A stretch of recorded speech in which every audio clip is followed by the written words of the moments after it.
तेलकोईरे बणुआ हाथी आतंक हजि जाउछि लोकंक निद नाकेदम हेउचंती वन विभाग।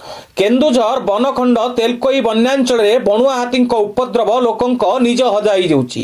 हाथी मुहरु पाचिला धान को रक्षा करने को चाषी को बहुत संघर्ष करने को पड़ुछि।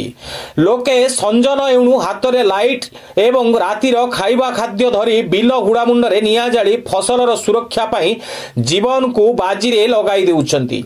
वन विभाग मध्य हाथी को घौड़ाइबा पाई नाकरे पानी पिउछि। एही परिस्थिति हाथी द्वारा क्षतिग्रस्त हेउथिबा चाषी को उचित सरकारी सहायता मिलु नथिबा चाषी महलरु अभियोग होईछि। पाखापाखि एक मास हेब तेलकोई बन्यांचल 60 रु ऊर्ध्व हाथी आतंक सृष्टि करुचंती। दिन दुईपरे तेलकोई बिमला रास्ता हेउथिबा सहित खुंटापड़ा पंचायतर कंतलई दुर्लभपुर खुंटापड़ा देउलडिया पंचायतर उदयगिरी नुआगढ़ मंडेईसाई गुंटुपसी तेलकोई सदर पंचायतर अनेक चाष जमी रे हाथी पल पसी व्यापक नष्ट करुचंती।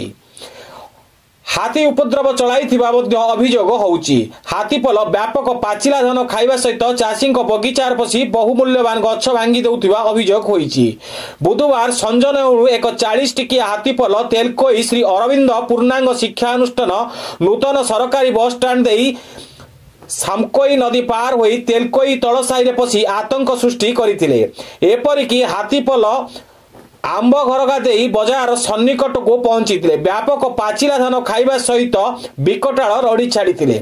स्थानीय लोके एवं वन विभाग हाथीर सुरक्षा दल हाथीपल को घौड़ाइबाकू जेते चेष्टा करथिले सुधा हाथीपल किछि सुनी नथिले। एहा परे हाथीपल पुणी पछकू फेरी कणा आंब देई सामकोई नदी निकट थिबा तलसाई स्थित सत्संग बगीचारे पशिथिले। सेठारे व्यापक मूल्यवान गछ को भांगी नष्ट करथिले। संध्या 6 घंटिकारु मध्यरात्रि 12 घंटिका पर्यंत हाथीपल तलसाई अंचल रे आतंक सृष्टि करथिले। फलरे स्थानीय लोके आतंकित अवस्था रे रहिथिले।